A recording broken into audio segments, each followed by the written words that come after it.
La condena, de Frank Kafka. Era una hermosa mañana de domingo en plena primavera. George Bendeman, un joven comerciante, estaba sentado en su habitación. En el primer piso de una de las casas bajas y de construcción endeble que se sucedían en hilera a lo largo del río y que solo se diferenciaban entre sí por la altura y el color, acababa de terminar una carta a un amigo de juventud que se encontraba en el extranjero. La cerró con juguetona lentitud y después, apoyando el codo sobre el escritorio, miró por las ventanas hacia el río, el puente y las colinas de la orilla de un pálido color verde. Pensaba en cómo aquel amigo, descontento con sus progresos en su tierra natal, ya hacía años que literalmente se había exiliado en Rusia. Ahora dirigía un negocio en San Petersburgo, que al principio había marchado muy bien, pero que desde hace algún tiempo parecía haberse encallado. Según se lamentaba el amigo en sus visitas cada vez más esporádicas, así se mataba a trabajar inútilmente en el extranjero,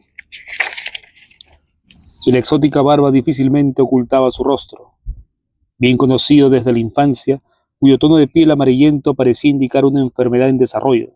Según contaba, no tenía ningún contacto real con la colonia de compatriotas suyos que había allí, y apenas ninguna relación social con las familias autóctonas, por lo que se hacía la idea de una soltería definitiva. ¿Qué podía escribirle a un hombre así, que a todas luces había atascado, a quien se podía compadecer pero no ayudar? Debía aconsejársele que quizás que volviera a casa, que continuara aquí su existencia, que retomara sus viejas amistades, para lo cual no existía impedimento alguno, y confiaba en la ayuda de los amigos. Pero eso no significaba otra cosa que decirle al mismo tiempo, de forma tanto más hiriente cuanto más embellecida, que sus anteriores esfuerzos habían sido en vano, que debía finalmente desistir de ellos, que tenía que regresar y dejar de que todos le mirasen con ojos abiertos de asombro, como a alguien que ha regresado para siempre, que solo sus amigos comprendían algo y que él no era sino un niño viejo al que le convenía hacer caso a los amigos y que se habían quedado en casa y que habían triunfado. Aún así, era seguro que todas las vejaciones que tenían que infligirle tuviera algún sentido. Tal vez ni siquiera consiguiesen traerlo de vuelta. Él mismo decía no incomprender ya los asuntos de su patria, y así permanecería, a pesar de todo, en su tierra extranjera, amargado por los consejos y más distanciado aún de sus amigos. Pero sí, seguía realmente los consejos y al llegar aquí se sentía aplastado, naturalmente no con intención, sino con las circunstancias, y no se encontraba a gusto ni con sus amigos ni sin ellos, pero que se consideraba humillado y carente de patria y de amigos. ¿No sería mejor para él quedarse en el extranjero, igual que estaba? ¿Podía pensarse en tales circunstancias que aquí saldría realmente adelante? Por esos motivos, si se quería mantener la relación epistolar con él, no se le podía hacer ninguna observación en sentido estricto, como se le haría sin temor a un conocido que también estuviese lejos. El amigo llevaba ya 3 años fuera de su patria y explicaba esas circunstancias no muy satisfactoriamente, recurriendo a la inseguridad de la situación política en Rusia. Y mientras cientos de miles de rusos recorrían tranquilamente el mundo, no permitía la corta ausencia de un pequeño hombre de negocios. Pero precisamente en el transcurso de esos 3 años habían cambiado muchas cosas para George. Acerca de la muerte de la madre de George, que había tenido lugar así casi 2 años y después de la cual George vivía con su anciano padre en la misma casa, había sido informado el amigo y había expresado sus condolencias por carta con sequedad que solo podía explicarse por el hecho de que el extranjero era inimaginable la tristeza ante un suceso semejante. Pero después,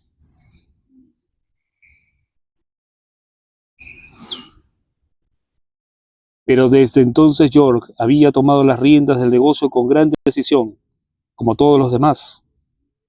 Tal vez el padre, mientras la madre vivió, le había impedido desarrollar una actividad propia en el negocio donde siempre quería hacer valer su punto de vista. Tal vez el padre, desde la muerte de la madre, se había vuelto, a pesar de trabajar aún en el negocio, más reservado, y tal vez ciertas casualidades afortunadas habían jugado Esto era incluso muy posible. Un papel más importante en todo caso, en aquellos 2 años, el negocio había prosperado de un modo totalmente inesperado. Habían tenido que duplicar el personal, las transacciones se habían quintuplicado y sin duda estaban en puertas de una ampliación aún mayor. Pero el amigo ignoraba aquellos cambios. Anteriormente, quizás, por última vez en aquella carta de pésame, había querido convencer a York para que se trasladara a Rusia y se había explayado sobre las perspectivas de negocio que había en Petersburgo, precisamente en el ramo de York. Las cifras eran insignificantes frente al volumen de negocios que York había conseguido, pero York no había tenido ninguna intención de escribirle al amigo sobre sus éxitos comerciales, y si lo hubiera hecho ahora, habría resultado realmente extraño. Así pues, York se limitaba a escribirle al amigo sobre asuntos sin importancia como los que uno recuerda de forma desordenada cuando deja vagar su pensamiento en un domingo tranquilo.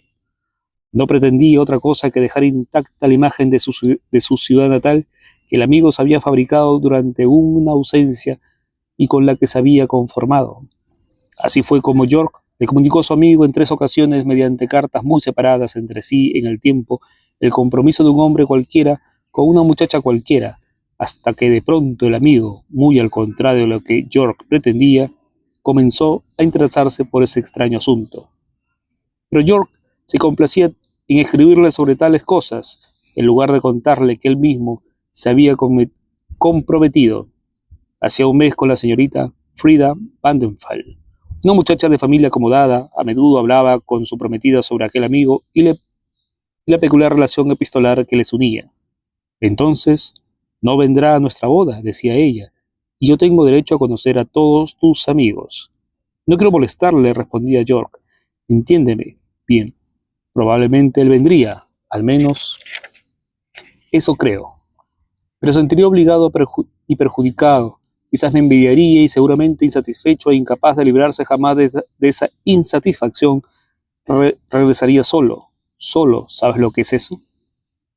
¿Y no puede enterarse de nuestra boda por otros medios? Eso no puedo evitarlo.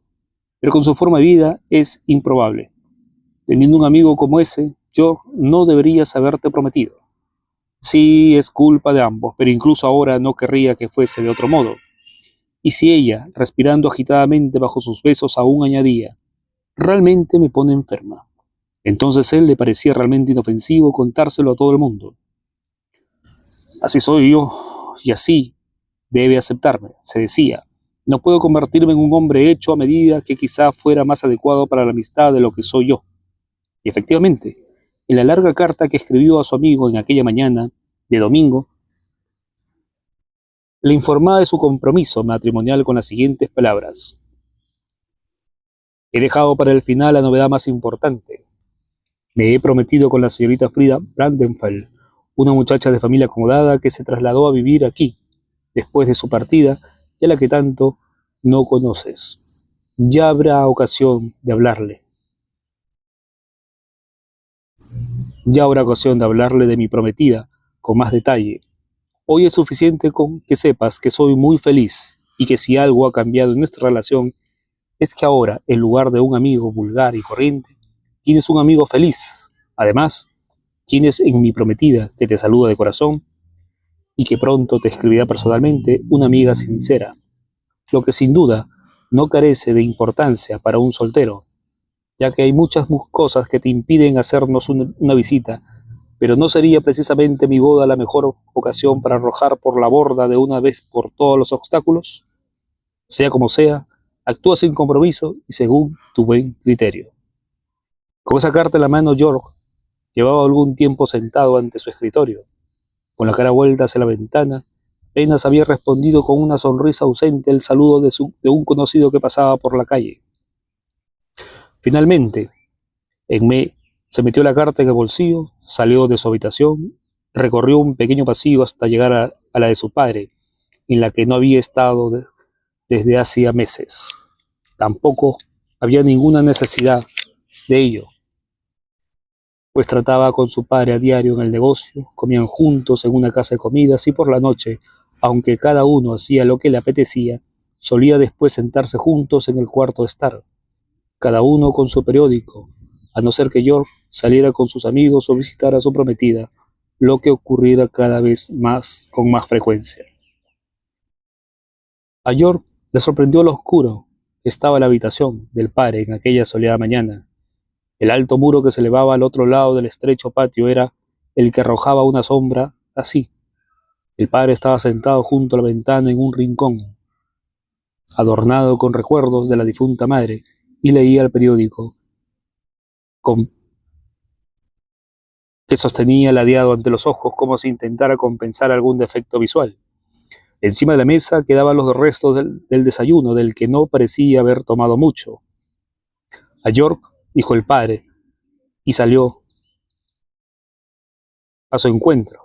Su pesada bata se abría al moverse y los bajos flotaban a su alrededor. Mi padre sigue siendo un gigante, se dijo York. Aquí hay una oscuridad insoportable, dijo a continuación. Sí, que está oscuro. Sí, respondió el padre. También ha cerrado la ventana. Me gusta más así. Fuera hace bastante calor, dijo York a modo de comentario de lo anterior y se sentó. El padre retiró la vajilla del desayuno, la puso sobre una cómoda. Solo quería decirte, prosiguió York, que seguía los movimientos del anciano con la mirada perdida, que ya he anunciado mi compromiso en Petersburgo. Sacó un poco la carta de su bolsillo y volvió a guardarla. ¿En Petersburgo?, preguntó el padre. A mi amigo, dijo York, y buscó los ojos del padre. En el negocio es totalmente distinto, pensó. Míralo, ahí sentado a sus anchas con los brazos cruzados delante del pecho. Sí, a tu amigo, dijo el padre acentuando cada sílaba. Sí, a tu amigo. Ya sabes, padre, que al principio quise ocultarle lo de mi compromiso por consideración, por ningún otro motivo. Sabes bien que es un hombre difícil. Me dije que podía enterarse de mi compromiso por otros medios, aunque fuese algo improbable dada su forma solitaria de vivir, y que eso no podía yo evitarlo, pero que por mí mismo no debería saberlo. ¿Y ahora has cambiado de opinión?, preguntó el padre. Dejó el periódico encima del antepecho de la ventana y encima del periódico las gafas que cubrió con la mano. Sí, he cambiado de opinión.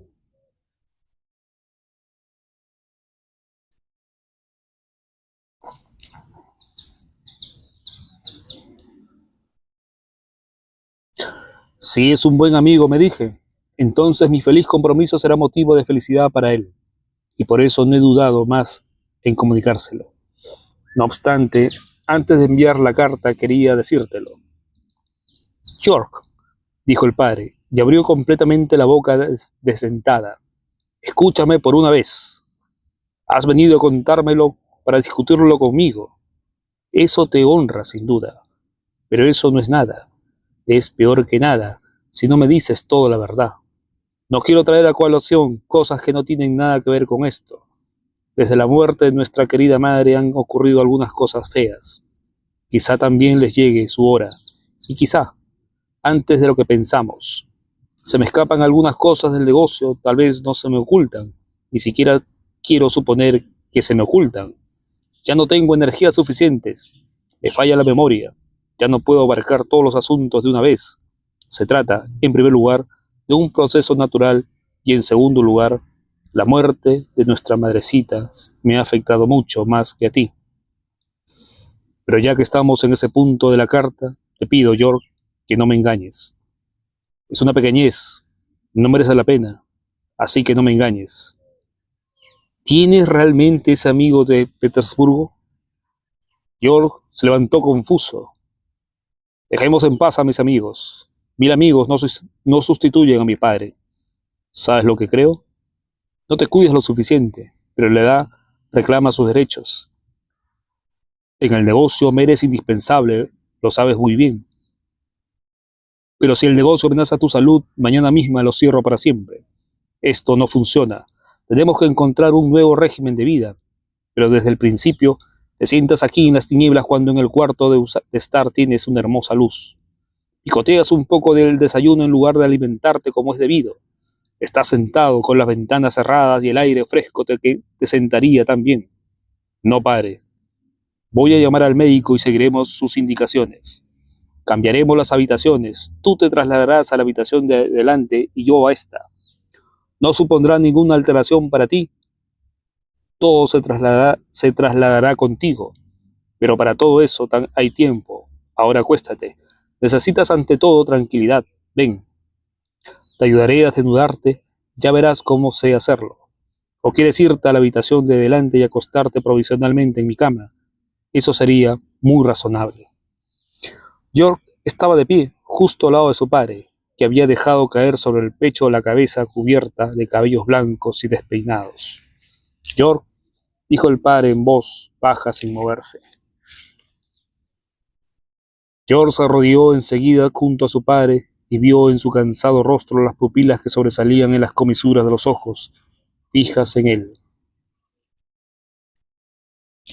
No tienes ningún amigo en Petersburgo. Siempre has sido un bromista y no te has refrenado ni siquiera conmigo.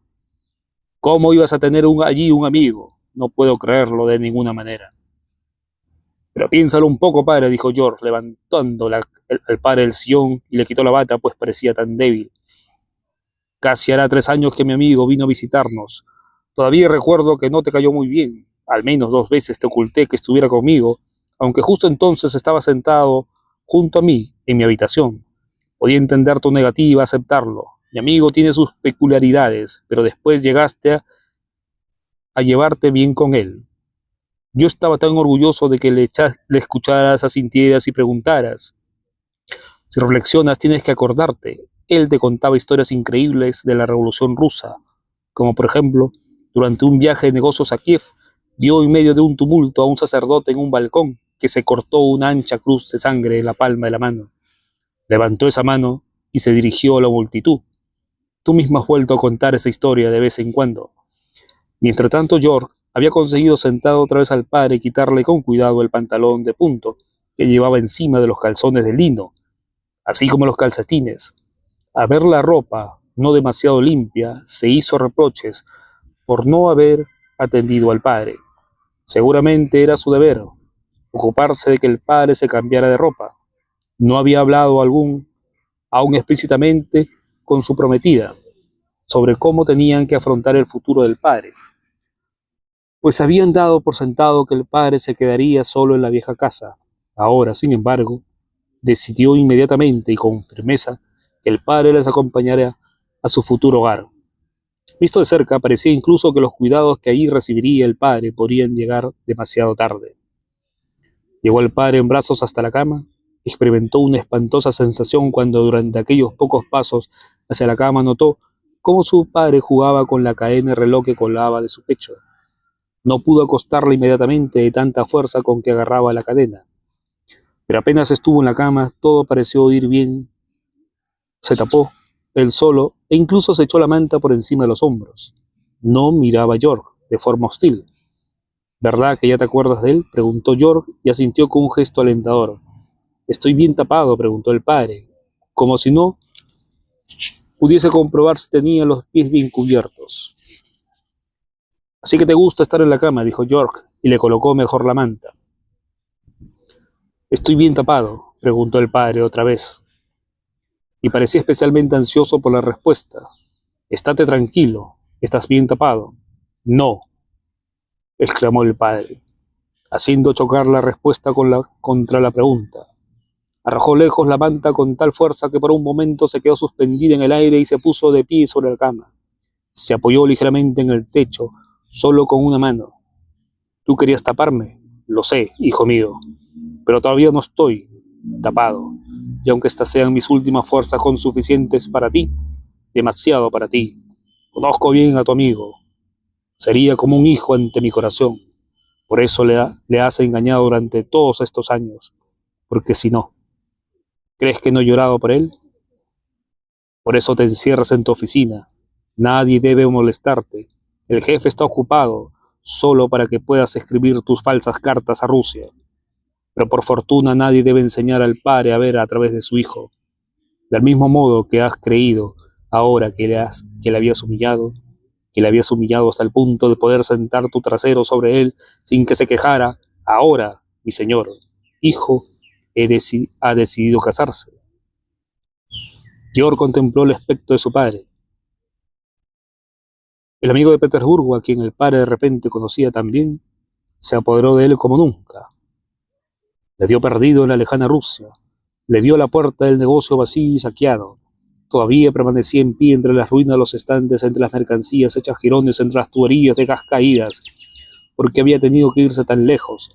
Pero mírame, exclamó el padre, y Georg corrió casi distraído hacia la cama, dispuesto a aprenderlo todo, pero se detuvo a mitad de camino. Porque ella se ha levantado las faldas, empezó el padre con voz milufla. Porque ella se ha levantado las faldas, esa boca asquerosa. Y para mostrárselo se levantó tanto el camisón que se le vio la cicatriz de guerra que tenía en el muslo. Porque ella se ha levantado las faldas así, así, así, has corrido hacia ella, y para gozar de ella sin molestarlo. Has profanado la memoria de nuestra madre, has traicionado al amigo, y has metido en la cama de tu padre para que no pueda moverse. Pero puede moverse o no. Y permanecía en pie, sin apoyarse, y sacudía las piernas, irradiaba inteligencia. Georg, de pie, en un rincón, lo más lejos posible del padre, hacía mucho que había casi decidido observarlo todo con atención para no ser cogido por sorpresa de ninguna forma, ni por detrás, desde arriba. Ahora se acordó otra vez de la decisión ya olvidada, y volvió a olvidarla con tanta rapidez como se pasa un hilo corto por el ojo de una aguja. Pero el amigo aún no ha sido traicionado, gritó el padre, y su dedo índice lo corroboraba moviéndose de un lado a otro. Yo era su representante aquí. Comediante, exclamó Georg sin poder contenerse. Reconoció enseguida el daño y los ojos vidriosos, aunque demasiado tarde se mordió la lengua hasta retorcerse de dolor. Sí, en efecto, he representado una comedia. Comedia, buena palabra. Y otro consuelo le quedaba al viejo padre viudo. Di, y al menos mientras respondes, sea aún mi hijo vivo. ¿Qué me quedaba en el cuarto de atrás?